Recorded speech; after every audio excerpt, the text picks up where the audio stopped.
Have you ever had a love in a first sight? A love at first sight? I had one love at first sight in my life.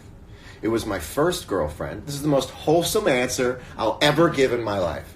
And I was at church because I decided I wanted to investigate religion myself because my parents were of differing religions.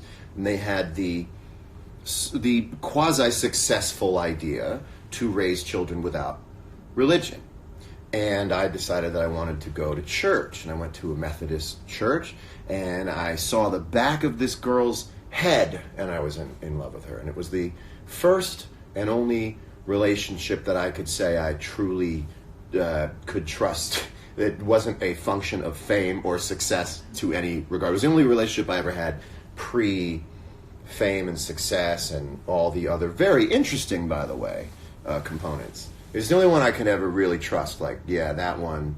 I was 15 years old. I saw the back of her hair. She also had wet hair at the time.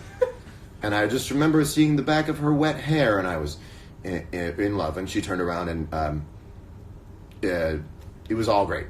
It was all great. And then I found her not long ago on, what do they call that? The Facebook.